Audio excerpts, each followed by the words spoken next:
আসসালামু আলাইকুম সবাইকে। আশা করছি সবাই অনেক বেশি ভালো আছেন। তো আপনারা জানেন যে এবার গুচ্ছে থাকছে না হাজী মোহাম্মদ দানিশ বিজ্ঞান ও প্রযুক্তি বিশ্ববিদ্যালয়।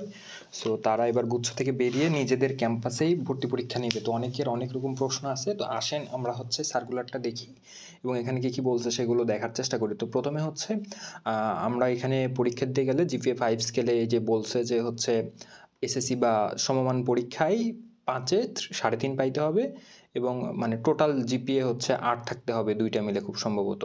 তো এটা হচ্ছে মেইন ক্যাটাগরি। তো আশা করি এটা সবার আছে, কিন্তু আপনাদের জন্য দুর্ভাগ্যের বিষয় হচ্ছে আমি লাস্টে আগে যেটা দেখাই সেটা হচ্ছে যে আপনাদের এই যে ভর্তি পরীক্ষা, এই ভর্তি পরীক্ষায় জিপিএর উপর আলাদা করে 50 মার্ক আছে। অর্থাৎ আপনি 150 মার্কের পরীক্ষা দেবেন, 150 মার্কের মধ্যে 100 মার্ক থাকবে আপনার এমসিকিউতে এবং 50 মার্ক থাকবে জিপিএর উপর। এবং জিপিএটা কীভাবে হিসাব করা হবে সেটা হচ্ছে মাধ্যমিক ও উচ্চ মাধ্যমিক আপনার 40% এবং 60%, 40% এবং 60% নিয়ে সেটাকে 50 মার্কে কনভার্ট করা হবে এবং 50 মার্কে কনভার্ট করা হবে এবং বাকি 100 মার্ক হচ্ছে আপনার থাকবে হচ্ছে কোথায় থেকে, বাকি 100 মার্ক থাকবে আপনার হচ্ছে এমসিকিউ থেকে।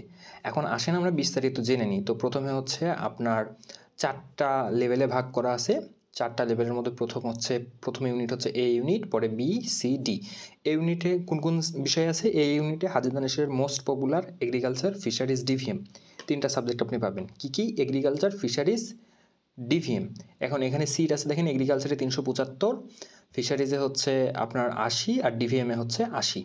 এই 3টার জন্য হাজী দানেশ বিখ্যাত, আমরা জানি সবাই। তো হচ্ছে এই 3টা বিষয় পেতে গেলে আপনাকে অবশ্যই পদার্থ, রসায়ন, জীববিজ্ঞান অ্যান্সার করতে হবে এবং তার পাশাপাশি আপনার যদি এইচএসসিতে আপনি যদি গণিত পড়ে থাকেন তাহলে গণিত, নইলে হচ্ছে জীববিজ্ঞান, আপনার যেটা খুশি আপনি অ্যান্সার করতে পারবেন। ওকে। সো বি ইউনিটের ক্ষেত্রে কি, বি ইউনিটে আছে কম্পিউটার সায়েন্স অ্যান্ড ইঞ্জিনিয়ারিং অনুষদ, যেখানে হচ্ছে BSc in computer science and engineering আছে, ইলেকট্রিক্যাল অ্যান্ড ইলেকট্রনিক ইঞ্জিনিয়ারিং আছে, ইলেকট্রনিক্স অ্যান্ড কমিউনিকেশন ইঞ্জিনিয়ারিং আছে, অর্থাৎ সিএসসি, ত্রিপলি, ইসি। তারপরে আছে ফুড প্রসেসিং ইঞ্জিনিয়ার, তারপরে হচ্ছে ইঞ্জিনিয়ারিং, তারপরে আছে এগ্রিকালচার ইঞ্জিনিয়ারিং, সিভিল ইঞ্জিনিয়ারিং এবং মেকানিক্যাল ইঞ্জিনিয়ারিং। তো আমরা যদি সিটগুলো দেখি তাহলে হচ্ছে সিএসসি, ত্রিপল ইসি 3টাতে আছে 60, 60, 60। আগের বছর 50টা ছিল, এবছর হচ্ছে 10টা করে সিট বাড়ানো হয়েছে। Food processing same, agriculture engineering same, civil engineering same, mechanical ইঞ্জিনিয়ারিংও সেম। এখন আসলো ব্যাচেলার অফ আর্কিটেকচারে পড়তে হলে আপনাকে কিন্তু আলাদা 50 মার্কের ড্রয়িং এক্সাম দিতে হবে এবং এটার জন্য খুব সম্ভবত 200 টাকা এক্সট্রা পেইড করতে হবে। তো হচ্ছে তারপরে আছে হচ্ছে রসায়ন, পদার্থ, গণিত, পরিসংখ্যান। তো এইগুলো পেতে গেলে আপনাকে অবশ্যই পদার্থ, রসায়ন, গণিত, মেইন কথা হচ্ছে দেখেন জীববিজ্ঞান রিলেটেড সাবজেক্ট পাইতে হলে আপনাকে জীববিজ্ঞান অ্যান্সার করতে হবে। আর যদি আপনি এই রিলেটেড হচ্ছে ইঞ্জিনিয়ারিং রিলেটেড যদি সাবজেক্ট পেতে চান তাহলে আপনাকে গণিত অবশ্যই অ্যান্সার করতে হবে, না হলে আপনি এখানকার পিওর সাবজেক্টগুলোও পাবেন না।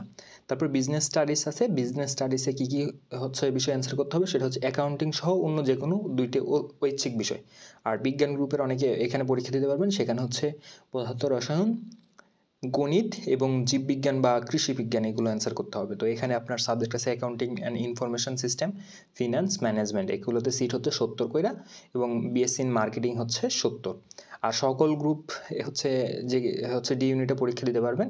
এখানে হচ্ছে বিজ্ঞান, বাণিজ্য, মানবিক মানে সবাই পরীক্ষা দিতে পারবেন। এখানে আছে ইংরেজি, অর্থনীতি, সমাজবিজ্ঞান, ডেভেলপমেন্ট স্টাডিজ। টোটাল সিট হচ্ছে 1795টা। ওকে। সো এবার দুর্ভাগ্যবশত এবারও হাজী দানেশে কোটা আছে, সেটা হচ্ছে যে মুক্তিযোদ্ধা সন্তানদের জন্য 5%, ক্ষুদ্র নৃগোষ্ঠীর জন্য 1%, আর হচ্ছে বিশেষ চাহিদা সম্পন্ন 2 জন, আর কর্মকর্তা কর্মচারীদের জন্য 1%। এগুলো হচ্ছে কোটা আছে এবং বিকেএসপির জন্য তো কোটা থাকে, সেটা আমরা সবাই জানি। এবং বিদেশিদের জন্য আপনারা জানেন যে হাজী মোহাম্মদ দানিশ বিজ্ঞান ও প্রযুক্তি বিশ্ববিদ্যালয় এই দিক দিয়ে অন্য ক্যাম্পাস থেকে আলাদা। আমাদের এখানে সবচেয়ে বেশি সংখ্যক বিদেশি শিক্ষার্থীরা পড়ালেখা করে। সো এই জন্য বিদেশি শিক্ষার্থীদের জন্য 80টা আসন সংরক্ষিত থাকবে। সো ভর্তি ফি যদি বলতে যাই তাহলে ভর্তি ফি প্রত্যেকটা ইউনিটের জন্য আপনার 1000 টাকা করে পেইড করতে হবে এবং আপনি যদি আলাদা করে আর্কিটেকচারে পরীক্ষা দিতে চান তাহলে আপনার আলাদা করে 200 টাকা পেইড করতে হবে। তো অনলাইন আবেদনের মাধ্যমে আপনারা পেইড করতে পারবেন, এই রিলেটেড ইউটিউবে ভিডিও পাবেন, তো আপনারা সার্চ দিলে দেখতে পাবেন। এবং আবেদন শুরু হচ্ছে আগামীকাল থেকে, অর্থাৎ 9/02/25 থেকে 6 তারিখ পর্যন্ত। 6/0/25, মোটামুটি প্রায় 1 মাসের একটু কম সময় ধরে আবেদন করা যাবে। সো অনলাইন আবেদনের পদ্ধতি এখানে দেখানো আছে। আবেদন করতে পারবেন। পেমেন্ট সম্পন্ন হওয়ার পর এখানে কিছু শর্তাবলী আছে সেগুলো করতে পারবেন এবং প্রবেশপত্র ডাউনলোড করতে পারবেন হচ্ছে আগামী এপ্রিলের 13 তারিখ থেকে। ঠিক আছে, বিশ্ববিদ্যালয়ের ওয়েবসাইট থেকে আপনারা ডাউনলোড করতে পারবেন। এবং সবচাইতে ইয়ের ব্যাপার হচ্ছে ভর্তি পরীক্ষাটা কবে। ভর্তি পরীক্ষা হচ্ছে 21/04/25 থেকে 24/04/25, অর্থাৎ এপ্রিল মাসের 21 তারিখ থেকে 24 তারিখে ভর্তি পরীক্ষা। এবং এই যে সময়সূচি কোন দিন কোন ইউনিটের পরীক্ষা হবে সেটা পরে দেখানো হবে। ওকে, তো মোটামুটি হচ্ছে যে এখানে আরেকটা জিনিস আছে, ভর্তি পরীক্ষা নির্বাচনী পরীক্ষা MCQতে অনুষ্ঠিত হবে এবং প্রতিটি ভুল উত্তরের জন্য 0.25 করে কাটা যাবে, যেটা সাধারণত হয়ে থাকে আর কি। তো মোটামুটি সব কিছু এটা হচ্ছে ওভারঅল ধারণা। এবং বলছে যে এখানে 50 ড্রয়িং। আর হ্যাঁ, আর্কিটেকচারে যারা আপনারা পরীক্ষা দেবেন তাদের ন্যূনতম 15 পেতে হবে 50-এর ড্রয়িং। তার মানে আমি আবার ক্লিয়ার করি, 150 মার্কের পরীক্ষায় 50 হচ্ছে জিপিএর উপর এবং হচ্ছে 100 হচ্ছে MCQ। আর যারা আর্কিটেকচার দিবেন তাদের 200 মার্ক, তাদের আলাদা করে 50 মার্কের ড্রয়িং পরীক্ষা দিতে হবে এবং সেই ড্রয়িং পরীক্ষায় পাস করতে গেলে অবশ্যই তাকে 15 পেতে হবে। সো এখানে আরেকটা জিনিস দেখেন, ইউনিটের আপনি এই ইউনিট অর্থাৎ এগ্রিকালচার ফিশারিজ ডিভিএম যদি পেতে চান তাহলে আপনি যদি পদার্থ রসায়ন জীব আছে সাথে আমার ইংলিশ অ্যান্সার করতে হবে। যদি বি ইউনিট অর্থাৎ engineering CSC triple EC AI, তারপরে হচ্ছে ফুড প্রসেসিং, তারপরে পিওর সাবজেক্টগুলো ছিল যেগুলো, সেগুলো পদার্থ রসায়ন গণিত আপনার অ্যান্সার করতে হবে এবং সাথে ইংরেজি অ্যান্সার করতে হবে। সি ইউনিটে বিজনেস স্টাডিজ, ম্যানেজমেন্ট, অ্যাকাউন্টিং, ইংরেজি, সাধারণ জ্ঞান অ্যান্সার করতে হবে। আর এটা হচ্ছে ব্যবসায়ী শিক্ষার্থীদের জন্য। আর বিজ্ঞান হচ্ছে বিজ্ঞান বিভাগের জন্য হচ্ছে বাংলা, ইংলিশ, সাধারণ জ্ঞান। আর আলাদা করে ডির জন্য হচ্ছে বাংলা, ইংলিশ, সাধারণ জ্ঞান 100 মার্ক। ওকে, সো এই যে যেরকম হচ্ছে এখানে আরও কিছু বলা আছে যে ইলেকট্রনিক্স ডিভাইস এগুলো হলে প্রবেশ করা নিষিদ্ধ। তো এগুলো হচ্ছে আপনারা পরে নিতে পারবেন।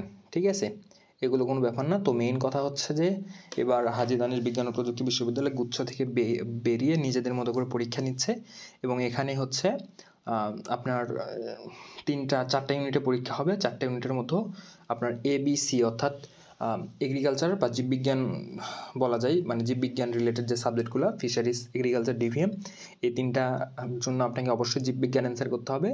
আর সিএসসি, ট্রিপল ইসি, তারপরে এআই মানে ইঞ্জিনিয়ারিং যেগুলো আছে এবং পিওর সাবজেক্ট আছে এগুলোর জন্য আপনাকে গণিত অ্যান্সার করতে হবে মাস্ট।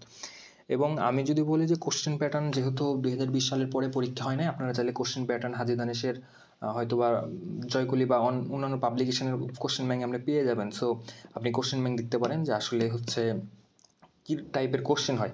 এবং আমার মনে হয় যে হচ্ছে জিএসটি যেরকম প্রশ্ন করতো মোটামুটি খুব বেশি পার্থক্য হবে না এবং মোটামুটি ওই স্ট্যান্ডার্ড আপনারা প্রিপারেশন নিতে পারেন এবং কোশ্চেন প্যাটার্ন জানানোর জন্য হচ্ছে আপনারা ওই কোশ্চেন ব্যাংকটা দেখতে পারেন। আর প্রত্যেক ইউনিটের জন্য 1000 টাকা। এটা অনেকেই বলতেছেন নক দিয়ে যেটা বেশি, এটা আসলে কিছু করার নাই, এটা বিশ্ববিদ্যালয় কর্তৃপক্ষ তারা করছে। আর আপনারা যারা দূর থেকে আসবেন তাদের অনেকের চিন্তা থাকতে পারে যে আমি যাব কোথায় থাকবো। তো আপনারা হচ্ছে চাইলে আপনাদের যে এলাকার যা ভাইরা যারা আছে তাদের হেল্প নিতে পারেন যে ভাই আমি তো হচ্ছে দিনাজপুর থেকে আসবো, তো আমি আসলে কিভাবে হচ্ছে কোথায় থাকবো, কি করব না করব। ঠিক আছে, তো এটা ছিল আমার হচ্ছে এই বিজ্ঞপ্তি সম্পর্কে জানানোর যে ভিডিও করা। তো অনেকে জানতে চাচ্ছেন তাই ক্লিয়ার করা। এবং আগামীকাল থেকে ভর্তির আবেদন শুরু হচ্ছে, 1 মাস চলবে মোটামুটি। এবং এপ্রিল মাসের 18-19 থেকে মেবি 21 থেকে 24 তারিখ পর্যন্ত পরীক্ষা এবং এটা পরে জানানো হবে। সো ধন্যবাদ সবাইকে। আসসালামু